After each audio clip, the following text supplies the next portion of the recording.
It's a Saturday show. It's a Saturday show. It's a Saturday show.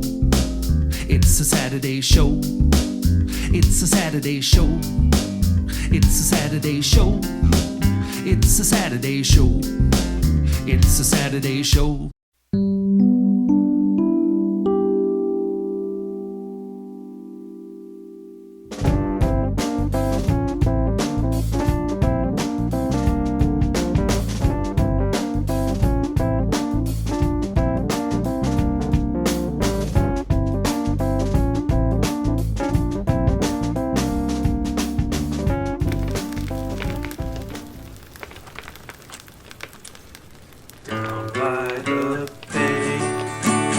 Watermelons grow. Back to my home I dare not go, for if I do, my mother would say, have you ever seen a walrus calling a ball game down by the bay? Down by the bay, where the watermelons grow. Back to my home I dare not go, for if I do, my mother would say, have you ever seen a frog kissing a dog? Down by the bay. Down by the bay, where the watermelons grow. Back to my home I dare not go, for if I do, my mother would say, have you ever seen a dog kissing a frog? Down by the bay. Down by the bay, where the watermelons grow. Back to my home I dare not go, for if I do, my mother would say, have you ever seen a turtle wearing a turtleneck down by the bay? Down by the bay, where the watermelons grow. Back to my home I dare not go, for if I do, my mother would say, I'm afraid this song has gone on too long. Down by the bay, down by the bay, down by the bay.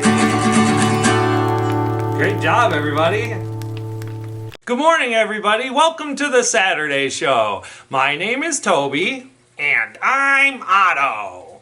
And today we're sitting inside around our makeshift campfire. Boy, it got cold really fast, didn't it, Otto? Oh yeah, it's cold outside, and for now we're spending most of our time inside. We are, Otto. We don't have the luxury of spending time outside right now. It is winter, by the way. So we got to come up with great things that we can do inside to occupy our time. Oh yeah, I get bored kind of easy, so I had the idea that we'd have a campfire inside. Yep, so we're sitting around the campfire singing songs, talking about all the things that we're going to do in the great indoors. Oh yeah! Well, Otto, do you think we should go to Kashi and Christopher, see what they're doing, and get the word of the day? Absolutely! Kashi and Christopher, what do you got going on? Hey Lexi, how you doing today? You know, we're stuck inside and I thought it might be nice to read this book, Every Little Thing, based on the Bob Marley song. Oh my gosh! I love that song! Look who's here! Don't worry about a thing, 'cause every little thing is gonna be alright. I love that song. It makes me feel so good. Right. Kashi, how you doing? I'm great. I built a fort with Lexi. I took a chair and some blankets and a pillow, and I'm reading inside. Well, isn't it cozy to make your own fort inside? I love it. What do you like to do when you're inside? Well, you know, I like to do a lot of things. I like to draw and read. I even like to cook. And you know what I've been doing lately inside What? is looking at the new seed catalog. Oh, Even though it's winter time, I've got my sights set on spring and gardening. Oh, that's great. Well, listen, shall we see what Lexi's got for us today? I do wonder. Okay.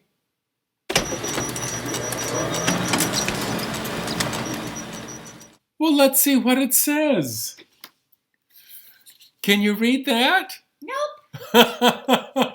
It says, see you in 2021. What? That's right. This is our last episode of 2020, but we're all going to be back in the new year. Oh, good. In January? That's right. Hey, Kashi, are you ready for our last summer game code of the year? am. Here it is. It's got a lot of letters.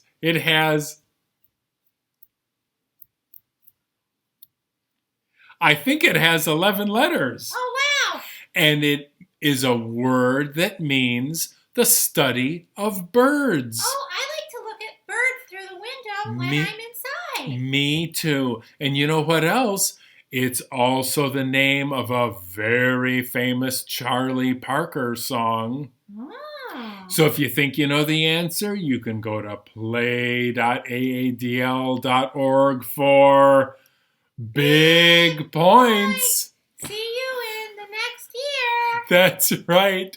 Take care. Bye. Thanks, Kashi and Christopher. Wait a minute, Toby. Did he say this is the last episode? Well, Otto, this is the last episode of Season 1. We've worked really hard all year long, and this is the 27th episode of the Saturday show. Boy, that time flew by really quick. So, what are we gonna do next? Well, I'll tell you and the folks at home, we'll be starting Season 2 come the new year. So stay right tuned here to AADL.TV, and we're gonna have a lot of fun in Season 2 of the Saturday show. Well, Otto, what do you think we should do now? Oh, well, sitting around this campfire has made me a little hungry. Do you got anything to eat, Toby? Yeah, I do. And you know who else does? Our friends Elizabeth and Katie. They're going to show us a couple of cool recipes that you can make while you're inside in the great indoors. Hi everyone, I'm Elizabeth, and one of my favorite things about staying inside during the winter is making some really yummy soup. One of my favorite kinds of soup to make is squash soup. Now, there are lots of different kinds of squashes. Just here in my kitchen, I have delicata squash, an acorn squash, and I have a big butternut squash, which is what we're going to use to make squash soup today.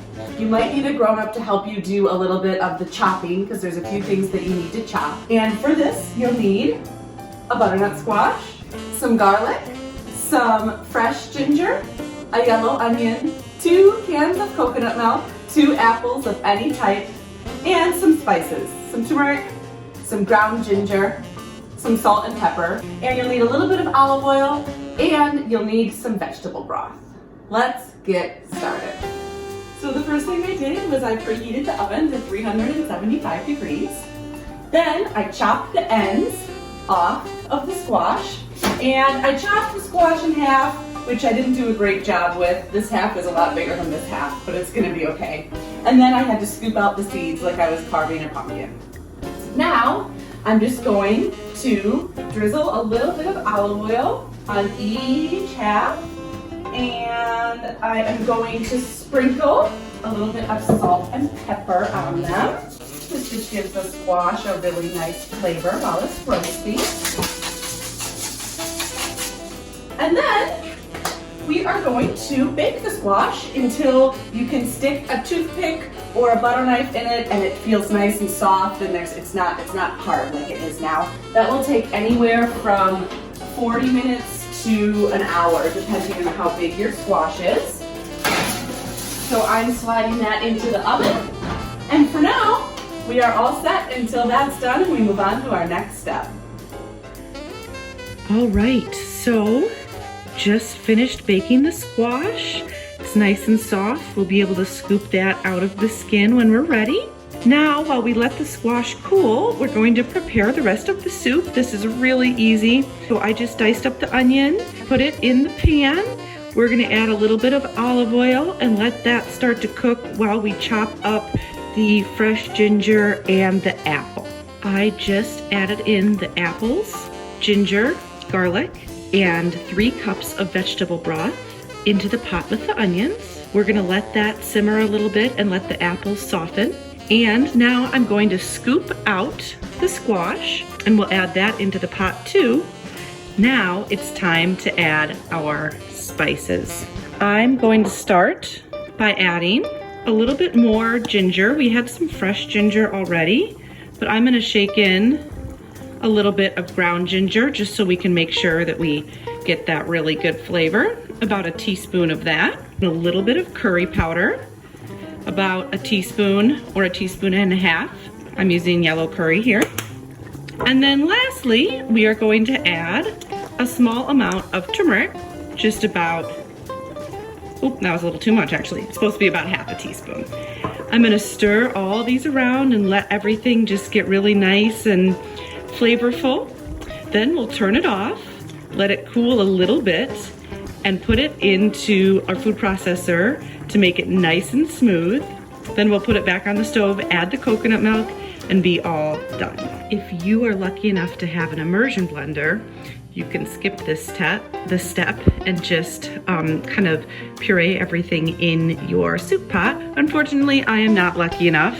So I have this set up here, and I'm going to take scoopfuls of the soup, put it into the food processor, and then put the pureed soup into a clean pot. This is what we will finish the soup in. So I'm gonna spare you the noise of me blending it, but you'll just do that until everything's all transferred over, and then I will show you how to add the coconut milk. So I pureed all the soup and it's back on the stove now on some low heat, and it's time to add in the coconut milk. So I'm gonna pour in the first can, stir that around really well. And this does take a little bit of stirring. This ends up being a really flavorful, delicious soup that's actually fairly thin. So you could put it over rice if you wanted or something like that, but it's also great to just eat by itself. All right, that one is all stirred in. So we will add our second can, and I'm gonna add a little bit of salt. I don't know if I added any earlier, but if I did, I didn't think I added enough. So I'm gonna shake in a little bit of salt, stir that in, and then you're just gonna let this cook for a few minutes till it's all nice and warm again. And then you have a delicious pot of squash soup to eat on a cold night.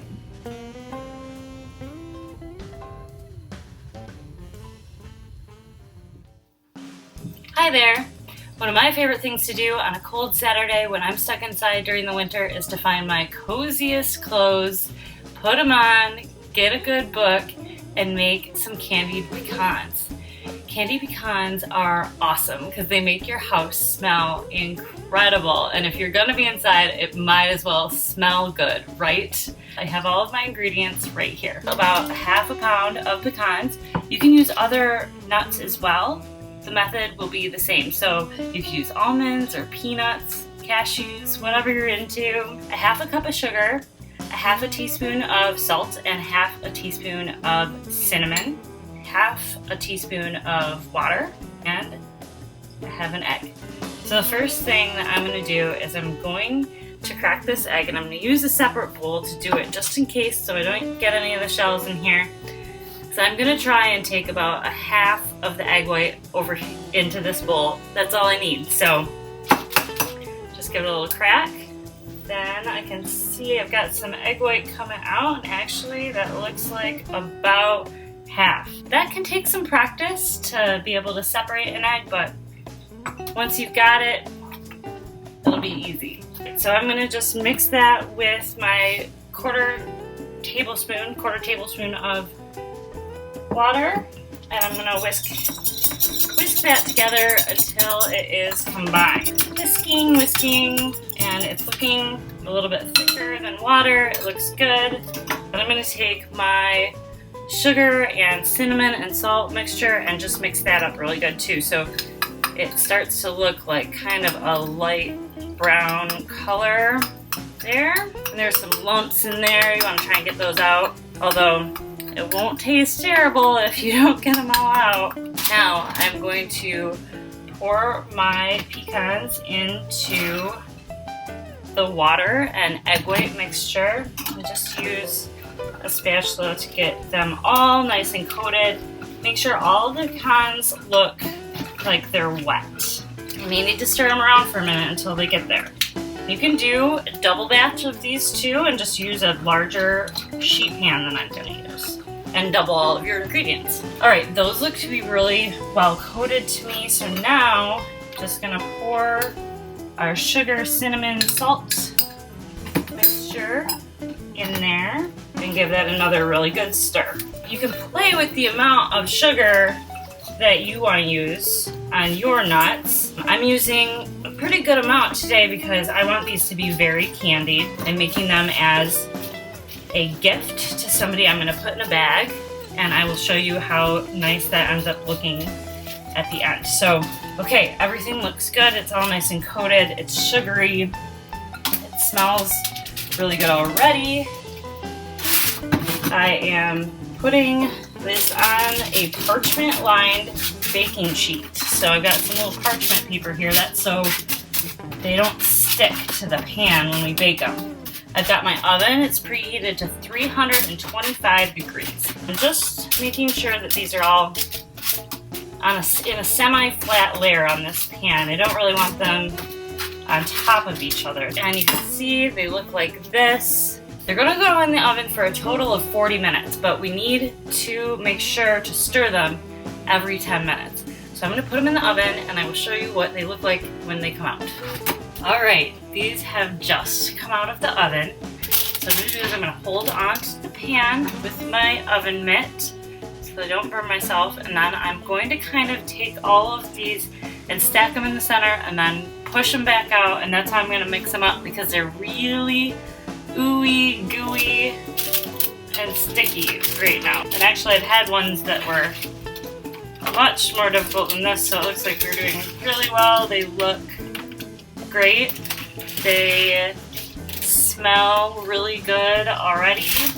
You just want to make sure that none of your pecans stay in the same place that they were, basically. You just want to get them moving around and back into a pretty much single layer on our baking sheet. So we'll put these back in the oven for another half hour, and I'm going to stir it 2 more times before I pull it out for good at the end. Alright, my candied pecans are done. So after 40 minutes in the oven, stirring them every 10 minutes, they have come out and they are beautifully candied. Everything crystallized on them, and if you're like me and you're very impatient when they come out of the oven, just stick them on the porch for a minute and they'll cool down for you so you can eat them right away. So I'm going to put them in this little bag with snowflakes on it, tie it up with a ribbon, drop it off at a friend's house. Hopefully it'll be a nice surprise. It'll brighten their day. And just scoop them in there like that. So I hope that you learned a little something about candying nuts today and that you give it a try while you are enjoying the great indoors. Hi, I'm Ann Aspen. I'm a field biologist. Today we're going to talk about the Indoor Adventure Logbook. A logbook is a diary for things you see in nature. It could be plants, bugs, animals, birds. And nature could be all around you, both indoors and outdoors. But common for all logbooks, regardless of what you're watching, are the 3 W's. What did you see? Where did you see it? And when did you see it? Bird watching is one of the most easiest things you can do from home. If you have a window and a bird feeder, you will see plenty of birds coming for winter. But what kind of birds are we actually seeing? And how can I find out? To describe something, you need to know its size, shape, color, and if it has special marks. Comparing the size of the birds we saw, we know they're smaller than the pigeons. If we look into the shape, we know it's the shape of a sparrow, so it's probably a sparrow of some sort. Comparing colors, it's not red as a cardinal. And looking for distinct marks, I can use the bird book's diagrams of the sparrow to look what kind of things to look for, like the stripe over the eye, for example. With all of that, I can now identify my bird as a female European house sparrow. Now I can add that to my logbook from my previous observations of birds, adding, of course, the location and the date of when I saw the bird. Other things you can observe through the windows are, for example, squirrels. When taking a walk, it's always fun to pick up interesting leaves and figure out which trees they come from. There's a lot of books that are helpful to use, but don't forget the plants indoors. There's a lot of interesting plants that you have in your house. And now for some indoor animal observations. This is Dempsey, our cat. We already know some of his basic stats. We know when he eats, we know what he likes to play with, but where does he like to hang out? Well, he likes to hang out by the window, on the carpet, and in the sofa. But how to show that easiest? Well, we'll make a map. Maps are useful for recording where an observation was done. Here we can see we've seen the cat in his cat bed, we have seen him on the sofa, and we've seen him playing on the rug. We have also found where he hides his toys. Writing down when you saw something can also be helpful for identifying what you saw. We know that some plants only flower during certain times of the year, makes it easier to identify which one it is, and we also know that some animals we only see during certain parts of the year. And knowing when you see it and when you're supposed to see it can also help you figure out if you saw something that was very special. In the end, the logbook is there to help you remember all the amazing things you have seen, regardless if it's indoors or outdoors. Like all explorers, enjoy the ride. Boy, those recipes looked really good. I think before we cook anything though, guys, we should sing another song. How does that sound? Alright, this one I'm going to play especially for Big Fred, and he's going to help me out a little bit. You ready, Fred? 3 green and speckled frogs sitting on a speckled log, eating some most delicious bugs. Yum, yum. One jumped into the pool where it was nice and cool. Now there are 2 green speckled frogs. 2 green and speckled frogs sit on a speckled log, eating some most delicious bugs. Yum, yum. One jumped into the pool where it was nice and cool. Now there are 1 green speckled frogs. 1 green and speckled frog sat on a speckled log, eating some most delicious bugs. Yum, yum. One jumped into the pool where it was nice and cool. Now there are no green speckled frogs. Now there are no green speckled frogs. Good job, Fred. Yum, yum. Alright folks, we're going to keep things moving. Up next, Christopher has something fantastic he's going to show you that you can do right inside your very own house as we celebrate the great indoors. Hello. One of my favorite things to do when I'm stuck indoors is to make paper airplanes. And today I'm going to show you a couple different designs. The first plane I want to show you is the classic dart. This is a plane that you might have made in school or learned in childhood. So I start with a piece of 8.5 by 11 paper, and step 1 is to fold the paper in half so that you've got the center line of the page right here.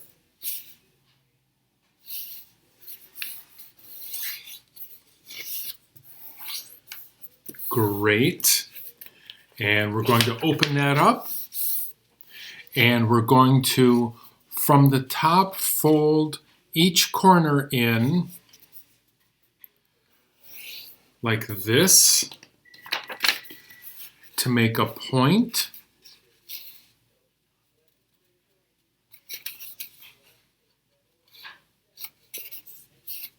It looks to me like I didn't quite get the center line, but that's okay. We're going to repeat this right here.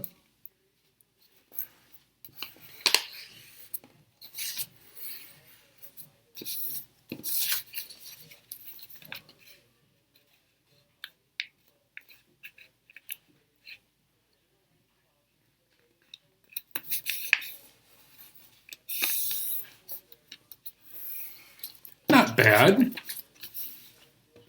And then here, we're going to pick this up and fold it over and just crease that again there. Now, there are a few different ways you can do this. You can bend this down like that, but what I suggest is trying to bend it all the way down, right out to the point, into this traditional dart shape, flip it over, and repeat on the other side.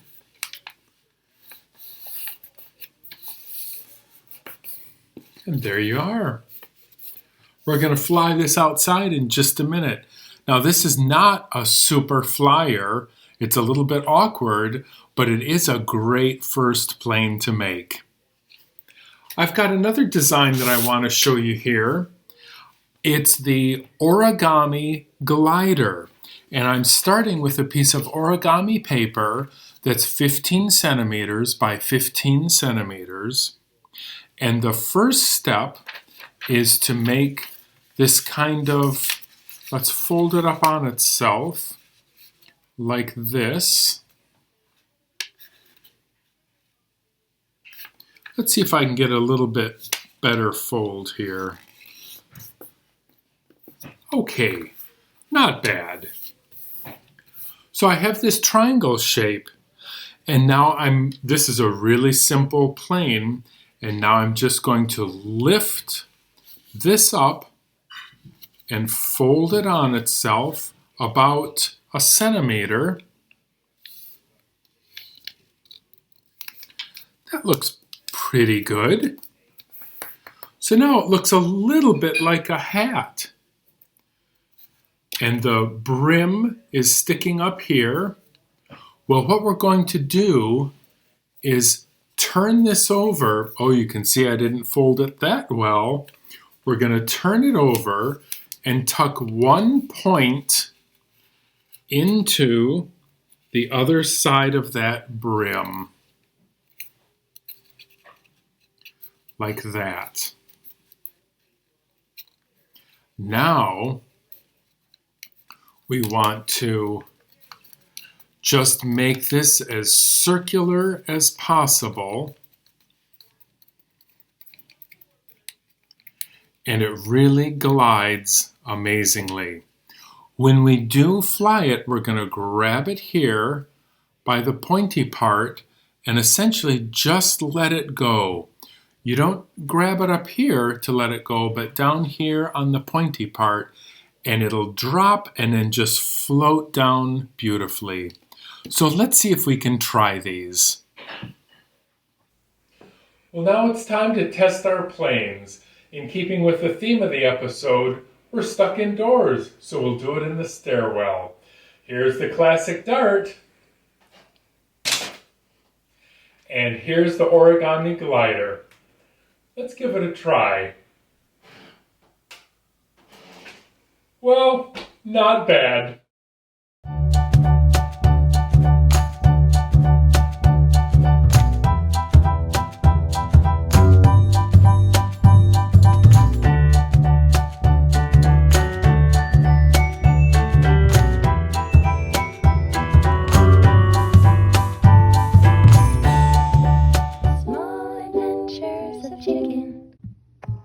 Sing little bird when skies are blue.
Hello.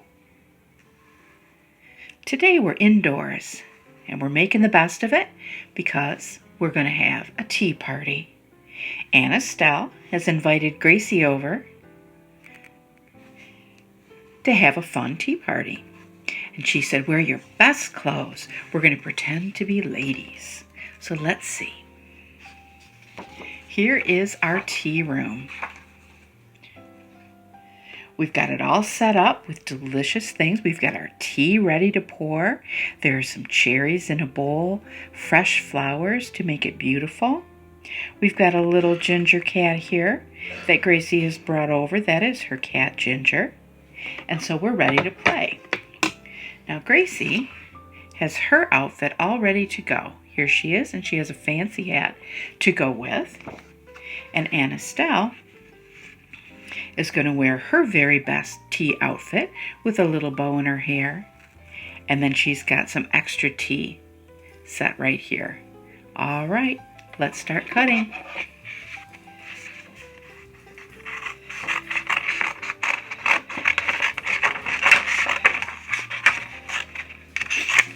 And today I think I'll actually cut out the tea tray.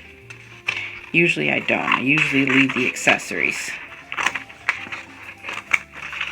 What do you like to do when you're in the house and you have to come up with fun things to do? Have you ever had a tea party?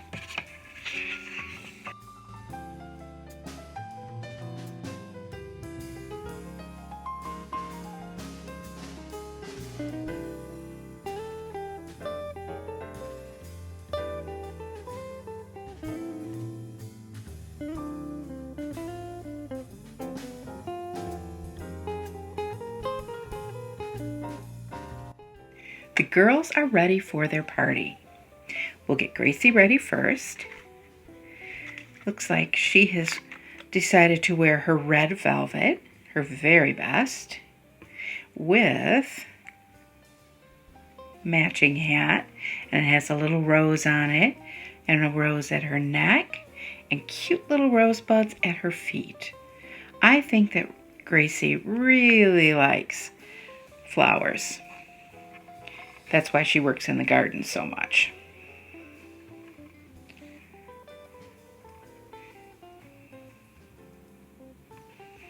Aunt Estelle is next, and she's decided to wear more of a summery frock with a matching pink bow. Doesn't she look fancy? All right, we'll put her at the other side of the table, and they can pretend to be ladies having their tea. Oh, miss, please bring in our tea. And here it is, complete with delicious cookies. We'll set that right on their table. All right, girls, have a good time. Bye. All right, folks. Well, that's our episode for today. Thank you so much for joining us, and we really hope you enjoyed the show. Here at the end of season 1, I want to thank everyone who's contributed to the Saturday show, everyone that's supported the Saturday show, and there's one person responsible for all the fun that we've been having this year. Do you know who it is, Otto? Yep, it's viewers like you. That's right, dude. Absolutely. So enjoy the rest of the year, and we'll see you right back here in 2021. Until next time, keep watching. Bye!